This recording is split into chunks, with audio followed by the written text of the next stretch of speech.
అందరికీ నమస్కారమండి. తెలుగు కథల సంపుటికి స్వాగతం. నా పేరు శ్వేత. ఈరోజు మనం చెప్పుకోబోయే కథ, పెళ్లి చేసుకుని ఆ ఇంటికి వచ్చి కనీసం కొన్ని నెలలు కూడా కాలేదు. తన అమ్మ మాటలు, తన అక్క మాటలు విని తన భర్తను తన తల్లిదండ్రుల నుంచి దూరం చేసి వేరు కాపురం పెట్టిన ఆ కోడలికి ఎలా బుద్ధి వచ్చింది అనేది ఈ కథలో మనం చూద్దామండి. మరి ఈ కథ పేరు రాణివాసం. రచించిన వారు స్నిగ్ధ గారు. మరి కథలోనికి వెళ్లే ముందు మన ఛానల్ని మొదటిసారిగా చూస్తున్న వారైతే సబ్స్క్రైబ్ చేసుకోవడం మర్చిపోకండి. కథను పూర్తిగా విన్న తర్వాత లైక్ చేయడం, షేర్ చేయడం అస్సలు మర్చిపోవద్దండి. ఇంకెందుకండి ఆలస్యం, కథలోనికి వెళ్ళిపోదాం. అంతా కొత్తగా గమ్మత్తుగా ఉంది. 6 నెలల్లో ఎంత మార్పు, ఎన్ని సంఘటనలు. నెల రోజుల వ్యవధిలో సంబంధం చూడటం, పెళ్లి జరగటం, మరో 2 నెలల్లో కాపురానికి రావటం, అతి కష్టం మీద అత్తగారింట్లో 3 నెలలు. నిన్నటికి నిన్న కొత్త కాపురం. ఇప్పుడు ఇది నా ఇల్లు, నా ప్రవీణ్, నా జీవితం. ఈ రాజ్యానికంతటికీ నేనే రాణిని. ఆంక్షలు పెట్టేవాళ్లే లేరు, పని చెయ్యకపోతే అడిగేవాళ్ళు లేరు. ఇష్టం ఉంటే పని చేయటం, లేని రోజు ప్రవీణ్తో సెలవు పెట్టించేసి బయటికి చెక్కేయటం. ఎంత సుఖం! ఈ మాత్రం సుఖం కోసం ఎన్ని పోరాటాలు చేయాల్సొచ్చింది. అబ్బా, తలుచుకుంటేనే బాధేస్తోంది. నేనేనా ఇన్ని కష్టాలు పడ్డానా అని ఆశ్చర్యమేస్తోంది. 6 నెలల కాలం జిగురులాంటి సీరియల్లా తెగ సాగింది. గుర్తుకొస్తూనే ఉంది ఇప్పటికీ.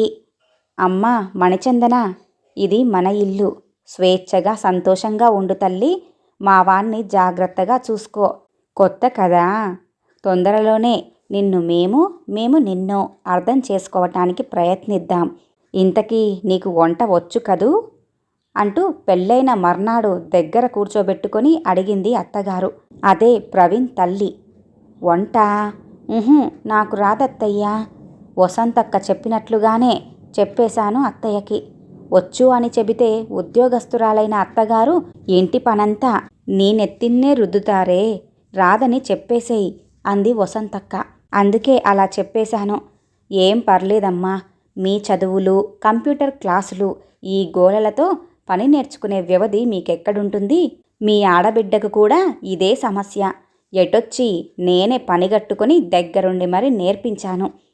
ఆ వంట నేను నేర్పుతాన్లే, భయపడకు అంటూ నవ్వేసింది అత్తయ్య. నేతిబీరలో నెయ్యిలాంటిదే అత్తగారిలోని మంచితనం అన్న వసంతక్క మాటలు అబద్ధమేమో అనిపించాయి నాకు. మధ్యాహ్నం అమ్మకి ఫోన్ చేస్తే గాని నాకు జ్ఞానోదయం కాలేదు. పిచ్చిపిల్ల, మీ అత్తగారి మాటల్లో 2 శ్లేషలున్నాయే. ఒకటి, నీకు పని నేర్పి తను రెస్టు తీసుకోవటం. రెండవది, తను తన కూతురికి పని నేర్పినట్టుగా నేనేమో నిన్ను దద్దమ్మలాగా పనికిరాని దాన్ని చేసినట్లుగా మాట్లాడిందే. జాగ్రత్తగా ఉండవేమని. అందరూ మనలాగా స్వచ్ఛంగా ఉండరు. ఊరికే పొంగిపోయి పనుల్లో దూరకు అంటూ చెప్పింది తల్లి. ఇదే విషయాన్ని వసంతక్కకి కూడా చెప్పాను. వసంతక్క మా పెద్దమ్మ కూతురు. నాకు అన్నయ్య తప్ప వేరే తోబుట్టువులెవ్వరూ లేరు. అందుకే వసంతక్కంటే నాకు ప్రాణం. మీ అమ్మ చెప్పింది నిజమేనే. మీ అత్తగారు ఉద్యోగస్తురాలు. ఆడపడుచేమో ఇంకా 2 ఏళ్ళు చదివితే గాని ఇంజనీరింగ్ పట్టా పుచ్చుకోదు. లంకంత ఇల్లు. ఇంట్లో అందరూ బయటికి వెళ్ళేవాళ్లే. నీకు ఉద్యోగం వచ్చే వరకు నువ్వొక్కదానివే ఇంట్లో ఉండేది. ఇక ఇంటి పని మొత్తం నీకు అంటగట్టి వాళ్ళు ఊరేగుతారు. జాగ్రత్త అంటూ చెప్పింది ఆ అక్క. మరేం చెయ్యనక్కా అంటూ బేలగా అడిగాను. ఏముంది, మీ ఆయన్ని నీ మాట వినేటట్లుగా చేసుకో. ఆయన జీతం వగైరాలన్నీ నీ అదుపులో ఉండేటట్లుగా చూసుకో. అలా అని మరీ మొండితనం చెయ్యకు. నేను చెప్పేదేముందిలే, కాస్త ఆలోచిస్తే నీకే అర్థమవుతుంది. వచ్చే ఏడాది కల్లా నేను మీ బావగారు మీ సొంత విడికాపురం చూడ్డానికి వచ్చేటట్లుగా ఏర్పాటు చేసుకో అంటూ చెప్పింది ఆ అక్క. బాగా ఆలోచించాను. ఎప్పుడో చిన్నప్పుడు తెన్నేటి సూరిగాడు రాసిన చంగీజ్ ఖాన్ అనే నవల గుర్తుకొచ్చింది. అందులో చంగీజ్ ఖాన్ భార్య బుర్టీ పాత్ర నాకు ఆదర్శమేమో అనిపించింది. అంత మహావీరుడు భార్య మోహంలో పడి తల్లిని కొంతకాలం దూరం చేస్తాడు. అమాయకంగా కనిపిస్తూనే తేనె పూసిన కత్తిలా అత్తగారి గుండెల్ని పిండేసింది బుర్టీ. మరుదుల్ని మంచి చేసుకొని కన్న తల్లినే కష్టపెట్టేలా చేస్తుంది. ఆఖరికి నిజం బయటపడి భార్యకు బుద్ధి చెప్తాడు చంగీజ్ఖాన్. అయితే అంతటి వివేకం సాధారణ మొగాళ్లలో ఉంటుందని నేననుకోను. అంతే, ఇక ఆ ప్లాన్ని ఆచరణలో పెట్టేశాను. ఈ చొక్కా ఏమిట్రా, బఫూన్స్ వేసుకునేదానిలాగా ఈ పెద్ద పెద్ద బొమ్మలేమిటి? సిగరెట్టే అలవాటు లేని నాకు ఈ యాష్ట్రే గిఫ్ట్ ఏమిటిరా అంటూ మామగారి విసుగు. చీర బాగానే ఉంది కానీ నా వయసుకు నప్పదేమోరా.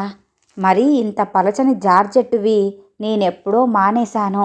ఎందుకురా ఇవన్నీ, అనవసరంగా ఖర్చు పెట్టుకున్నావు అంటూ అత్తగారి అక్షింతలు. ఒరేయ్ అన్నయ్య, డ్రస్సు సూపర్, కాకపోతే నేను ఓ 4 ఏళ్ళు చిన్నదాన్నైపోతే కానీ పట్టదనుకుంటాను.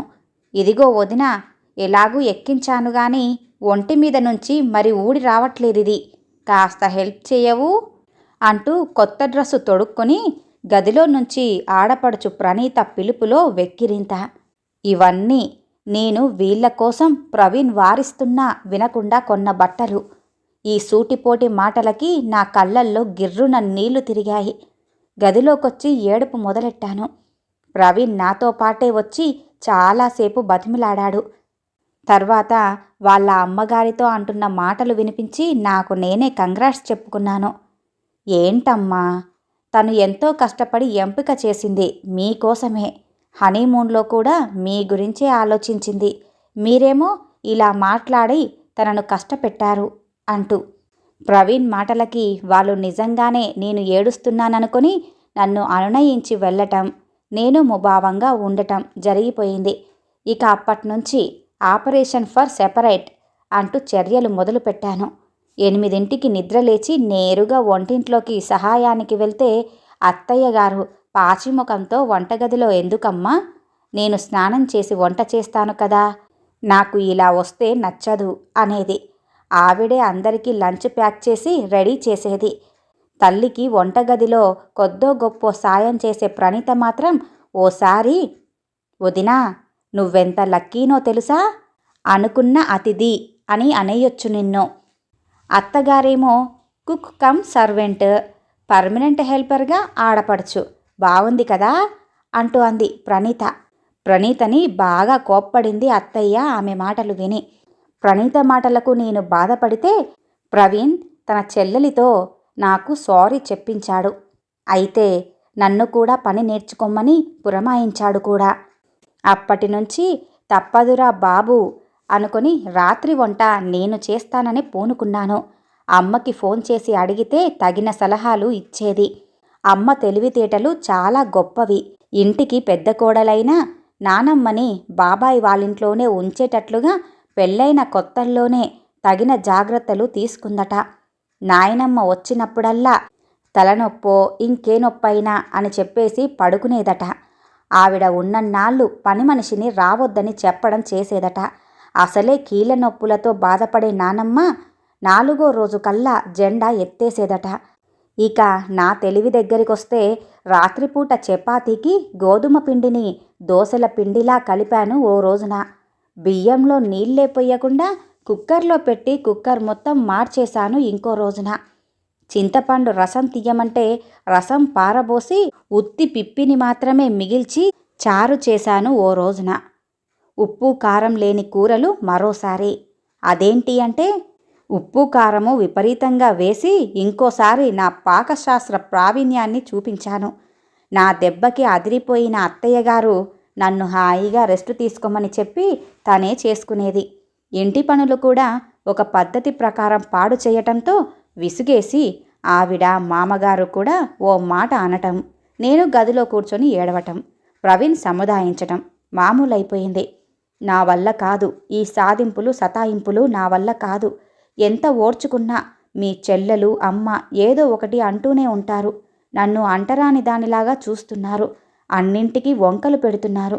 అమ్మా నాన్న దగ్గర ఎంత అపురూపంగా పెరిగానో. ఈ నరకంలో నేనుండలేను, చచ్చిపోవాలి అనిపిస్తోంది అంటూ వెక్కి వెక్కి ఏడుస్తున్న నన్ను చూసి ప్రవీణ్ కూడా ఏడ్చేవాడు. తెల్లారింది. అమ్మా, 20 ఏళ్ళు మరో ఇంట్లో పెరిగిన మనిషి మన పద్ధతులకు అలవాటు పడాలంటే టైం పడుతుంది కదా. మనతో కలవనీయకుండా అలా విడిగా ఉంచితే తనెంత బాధపడుతుంది. మీ సూటిపోటి మాటలకు బాధపడి తనేదైనా అఘాయిత్యం చేసుకుంటే ఇలా అయితే ఎలా అమ్మా అంటూ తల్లితో అంటున్నాడు ప్రవీణ్. ప్రవీణ్, పొద్దున వెళ్ళి రాత్రికి వచ్చే నీకు ఇంట్లో సంగతులు తెలియవు. నేనెప్పుడూ ఆ అమ్మాయిని ఏమీ అనలేదు. అయినా ఇప్పుడు చెబుతున్నాను విను. మనకి పని నేర్చుకునే అభిరుచి లేదు. నేర్పే తీరిక మీ అమ్మకి లేదు. ఇక మాటలంటావా? 2 చేతులు కలిస్తేనే చప్పట్లు. ఒకవైపు విని నిర్ధారించుకోకు. చేతనైతే ఆ అమ్మాయిని మనలో కలిసిపోయేలా మార్చు. లేకపోతే ఈ రగడ రోజూ ఉంటుంది ఇంట్లో అంటూ మామయ్య గారు గంభీరంగా అన్నారు. సరిగ్గా 4 రోజులు గడిచాయో లేదో ప్రవీణ్ తల్లిని తండ్రిని పిలిచి కూర్చోబెట్టాడు. ఆఫీస్ నుంచి ఇల్లు ఎంత దూరమో వివరించాడు. ఇటీవల పెరిగిన యాక్సిడెంట్ గురించి కూడా చెప్పాడు. ఆఖరిగా ఆఫీసుకి దగ్గరలో తను ఒక అద్దె ఇల్లు తీసుకున్నట్లుగా, వేరుగా కొత్త కాపురం పెడుతున్నట్లుగా చెప్పాడు. ఇదేం పనండి? అత్తయ్య గారిని విడిచి నేనైతే రానండి. అందరం కలిసే ఉందాం. ప్లీజ్, పెద్దవాళ్ళన్నాక వాళ్ళు అనాలి, నేను పడాలి అంటూ బోరుమన్నాను గదిలో. ప్రవీణ్ ఒప్పుకోలేదు. నా కోరిక ప్రకారం నా ఇంటికి నేను ఇప్పుడు రాణిని. నాకు వచ్చిన అనుమానం నిజమయ్యింది. 2వ నెల నడుస్తోంది నాకు. తెగ నీరసం, కళ్ళు తిరగటం, వాంతులు. మార్నింగ్ సిక్నెస్ అంటారట దీనిని. ఏ పని చెయ్యలేకపోతున్నాను. అమ్మ దగ్గర ఉన్నన్నాళ్ళు ఏ పని నేర్చుకోకపోవటంతో అలవాటు లేని పనులతో ఈ నెల రోజుల నుంచి అలసట బాగా ఎక్కువైంది. మొదట్లో హోటల్ నుంచి టిఫిన్లు, భోజనము, పార్సల్స్ తెచ్చే ప్రవీణ్ ఈ మధ్య నన్ను విసుక్కోవటం మొదలెట్టాడు. నన్ను పెంచిన అమ్మా నాన్నల్ని కూడా అతను తిడుతూ ఉంటే ఊరుకోలేక నేను వాదిస్తున్నాను. ఏతావాత కొత్త సంసారం గొప్పగా లేకపోగా మహా ఇబ్బందిగా ఉంది. జరిగిందంతా వసంతక్కతో ఫోన్లో చెప్పాను. అత్తారింట్లో పని తప్పించుకోమన్నాను గాని నీకసలు పనే గిట్టదని నాకు తెలీదే. తప్పదు, ఇంటి పని నేర్చుకో. మరో 4 రోజుల్లో బాబో పాపో పుడితే ఆ పని కూడా నువ్వే చూసుకోవాలి కదా. వీలున్నప్పుడు నేను వస్తానులే అంది ఆవిడ. నా గుండె జల్లుమంది. అంటే ఇక నుంచి పిల్లలకు ఎన్నెన్ని పనులు చెయ్యాలో. ఏదో ముద్దొస్తే ఎత్తుకోవటం, కార్లో షికార్లు తిప్పటం వరకు అయితే ఓకే. ఆ చెండాలాలన్నీ ఎవరు చేస్తారు? నా వల్లైతే కాదు బాబోయ్ అంటూ అమ్మకి ఫోన్ చేశాను. అమ్మా వచ్చేయవే, నాతో ఉండు ప్లీజ్ అంటూ. ఇది మరీ బాగుంది. నాకు సంసారం లేదు. మీ వదిన నిన్ను మించిన పనివంతురాలు. గదిలో నుంచి బయటికే రాదు. నేను మీ నాన్న అన్నయ్య మీదే ఆధారపడి ఉన్నాం కదా. నాకీ చాకిరి తప్పదు. కావాలంటే నువ్వేరా, 4 రోజులుండి వెళ్ళిపోదువు అంది అమ్మ. అమ్మ మాటలకు నాకు దిమ్మ తిరిగింది. ఈ మధ్యే అన్నయ్యకి పెళ్ళయింది. 25 లక్షల కట్నంతో కలిగిన ఇంటి నుంచి వచ్చింది వదిన. మా వాళ్ళేం నయా పైసా కట్నం తీసుకోకపోగా 2 లక్షల రూపాయలు ఇచ్చి బంగారం బట్టలు కొనుక్కొమ్మన్నారు. అమ్మ దగ్గరికి వెళ్ళిన 2వ రోజే నాకు పరిస్థితి అంతా అర్థమయ్యింది. అమ్మ తెలివితేటలు వాళ్ళ అత్తగారి దగ్గర తప్ప తన కోడలి దగ్గర పనిచేయటం లేదని. అంతరంగిక సేవకురాలిగా కోడలికి సపర్యలు చేస్తోంది అమ్మ. వదిన్ని అద్దాల అలుమారాలోని బొమ్మలాగా అపురూపంగా చూసుకుంటున్నాడు అన్నయ్య. ఎవ్వరూ ఏమీ అనకపోయినా నాకు నేనే పరాయిదానిలా అనిపించింది. ఆ ఇంట్లో నాకు. నేను పుట్టిన ఈ ఇల్లు, నా వాళ్ళు అందరూ కూడా పరాయిగానే తోచసాగారు. వదిన అభిజాత్యం, అహంకారం నన్ను అక్కడ ఉండనివ్వలేదు. తిరిగి వచ్చేశాను. నెలలు నిండుతున్నాయి. అత్తయ్య వచ్చి ఇంటికి తీసుకెళ్లి సీమంతం చేసింది. పుట్టింటికి పురుడు కోసం చేరాను. పాప పుట్టింది. చాలా చాలా బలహీనంగా ఉంది. పాప జాగ్రత్త, ఎంతో కేర్ఫుల్గా చూసుకోవాలి. త్వరగా ఇన్ఫెక్షన్స్ సోకుతాయి. శుభ్రంగా ఉంచాలి. డాక్టర్ సంరక్షణ దగ్గరగా ఉండేటట్టుగా చూసుకోండి అంటూ ఏమేమో చెప్పాడు డాక్టర్. అమ్మా ప్లీజ్ నాతో రావా? దీన్ని ఎత్తుకోవాలంటేనే నాకు భయమేస్తోంది అంటూ 3వ నెల వచ్చాక ఇంటికి బయలుదేరుతూ అడిగాను అమ్మని. అమ్మ సరే అనబోతుండగా వచ్చాడు అన్నయ్య. అదెలా కుదురుతుందే? మీ వదినకిప్పుడు 6వ నెల కదా. అమ్మ సాయం లేకపోతే ఎలా? నువ్వే ఏదో తంటాలు పడు అన్నాడు. నాకు కన్నీళ్లు తిరిగాయి. పని పని పని. పాప అవసరాలు, ఇంటి పనులు దాదాపుగా ప్రతి 3 రోజులకి డాక్టర్ దగ్గరికి ప్రదక్షిణలు చేయాల్సొస్తుంది. ప్రవీణ్ ఎంత సాయం చేసినా అలవాటు లేని శ్రమతో నాకు ఊపిరే ఆడటం లేదు. ప్రవీణ్, అత్తయ్య వస్తారేమో, కొన్నాళ్ల పాటు నాకు పాపకి తోడుగా ఉంటారేమో, పిలిపిస్తారా అంటూ ఆశగా అడిగాను. చచా, వద్దు. ఒక్కగానొక్క కొడుకుని నేను. నీకోసం బుద్ధిగడ్డి తిని వాళ్ళని వదిలి వచ్చాను. ఇప్పుడు నా అవసరానికి పిలిస్తే అంతకన్నా చెడ్డ పని మరోటుండదు. పైగా అమ్మకి ఉద్యోగం కదా, ఎలా మానేస్తుంది? నాన్న చెల్లాయి కూడా రావాల్సొస్తుంది. అది నీకు నచ్చదాయే. అది జరిగే పని కాదులే గాని అనేశాడు ప్రవీణ్. ఇక వసంతక్కని సాయం రమ్మని అడిగాను. దానికావిడ, నాకు మొగుడు పిల్లలు ఉన్నారు కదే, వాళ్ళని వదిలి రావటమా, అదెలా కుదురుతుంది అంటూ మొండి చెయ్యి చూపించింది. నా మీద నాకే జాలి కలుగుతోంది. ఒక్క మాట కూడా అనకుండా పనిచేసి పెట్టే అత్తయ్యని వదిలి వచ్చిన నాకు నా మీదే అసహ్యం వేస్తోంది. రాత్రిళ్ళు నిద్రపోనీయకుండా ఏడ్చే పాపాయి మీద, అదేమీ పట్టకుండా హాయిగా నిద్రపోయే ప్రవీణ్ మీద, పని మనిషి మీద, లేనిపోనివి చెప్పి నా మనసుని పాడు చేసిన అమ్మ అక్కల మీద, సొంతంగా ఒక్క పని చెయ్యలేని నా ఒళ్ళు బద్ధకం మీద, ఇలా ఒకటేమిటి లోకం మొత్తం మీద నాకు కోపం వస్తోంది. దుఃఖం ముంచుకొస్తోంది. ఈ రాణీవాసంలో సంతోషం ఎంతకాలమో బాగా తెలిసొచ్చింది. పొద్దున్నే కాలింగ్ బెల్ రింగ్ అయితే పాలబ్బాయేమో అని తలుపు తీసిన నాకు దేవత ప్రత్యక్షమైంది. బట్టల సంచి, బొమ్మల కవరుతో అత్తయ్య. చిట్టి పాపాయితో ఎంత చిక్కిపోయావు మని అంటూ ఆప్యాయంగా పలకరించి, ఒక్కదానివే ఎలా చూసుకోగలవు? మనసు ఉండబట్టలేక కొన్నాళ్ళు ఉండిపోదామని మీ మామగారు వద్దన్నా ఇలా వచ్చేశానమ్మా. ఆఫీసుకి సెలవు పెట్టేశాను. నీకిష్టమైతే ఇక్కడే ఉంటాను, లేదంటావా మన ఇంటికి తీసుకెళ్ళిపోతాను అంది ఆవిడ. ఇప్పుడొచ్చాయి నాకు నిజమైన కన్నీళ్ళు. అలలు అలలుగా కరిగిపోయిన పొరలేవో కన్నీరుగా మారి ఆవిడ పాదాలను అభిషేకిస్తూ ఉంటే కెవ్వుమన్న ఉయ్యాల్లో పాపాయి కోసం పరిగెత్తింది అత్తయ్య. ఈ కథ ఇంతటితో సమాప్తమండి. విన్నారుగా? అమ్మ మాటలు, అక్క మాటలు విని తన అత్తగారినే తప్పుగా అర్థం చేసుకున్న ఒక కోడలి కథని. మరి ఈ కథ మీకు నచ్చినట్లయితే లైక్ చేయండి, షేర్ చేయండి, అలాగే సబ్స్క్రైబ్ చేసుకొని మన ఛానల్ని ఎంకరేజ్ చేయండి.